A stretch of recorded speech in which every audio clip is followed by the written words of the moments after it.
বন্ধুরা, রান্নার সহজ পাঠে আপনাদের সবাইকে স্বাগত জানাই। আমার আজকের রেসিপি ক্রিসপি চিকেন ফ্রাই। আমি 300 গ্রাম বোনলেস চিকেন এরকম সরু সরু ফিঙ্গারের মতন টুকরো করে দেখুন কেটে ধুয়ে পরিষ্কার করে রেখেছি। এবার এর মধ্যে 1 টেবিল চামচ আদা রসুন কাঁচা লঙ্কার পেস্ট দেব, 1 টিস্পুন গ্রিন চিলি সস,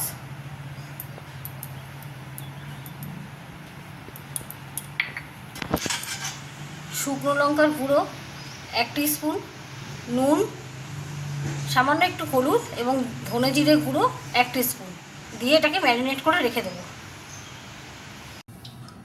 চিকেনটা আমি আধ ঘন্টা ম্যারিনেট করে রেখেছিলাম। আধ ঘন্টা পর ফিরে এলাম। এবার একটা করে চিকেন এইভাবে ময়দায় কোটিং করে নেবো। প্রথমে খুব ভালোভাবে চেপে চেপে কোটিংটা করব। তারপর এটা ছাড়িয়ে নিয়ে এখানে ফ্রিজের ঠান্ডা জল রেখেছি আমি, তাতে একবার করে ডিপ করে নিয়ে এবার আবার ময়দাতে ভালো করে কোট করব, চেপে চেপে কোটিংটা করব। দেখুন আমি যেভাবে করছি সেভাবেই করবেন। এইবার এটাকে ভালো করে ছাড়িয়ে নেব। দেখুন এখানে ময়দা কোটিংটা কীরকমভাবে হয়েছে। এইবার এটাকে গরম তেলের মধ্যে দেব।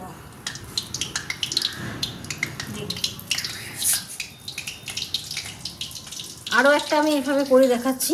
দেখুন এইভাবে এই গায়ে চেপে চেপে ময়দাটা লাগিয়ে নিয়ে এটাকে ঠান্ডা জলের মধ্যে ডিপ করে আবার একবার এখানে চেপে চেপে আমি ময়দাটা কোট করব। তারপর এইভাবে ছেড়ে নিলে দেখুন কোটিংটা কীরকম হয়েছে। দেখুন দেখুন এইভাবে আরও কতগুলো আমি রেডি করে নিয়ে তেলে ভেজে নিচ্ছি ডিপ ফ্রাই করে। দেখুন বন্ধুরা আমি এগুলো ডিপ ফ্রাই করে নিয়েছি এবং এইভাবে বানালে কম উপকরণে এবং কম খরচায় আপনারা যে কোনো সময় স্ন্যাক্স আইটেম রেডি করে নিতে পারবেন। যদি রেসিপিটি ভালো লেগে থাকে তাহলে ভিডিওটিকে লাইক, কমেন্ট এবং শেয়ার করবেন এবং চ্যানেলটিকে সাবস্ক্রাইব করবেন।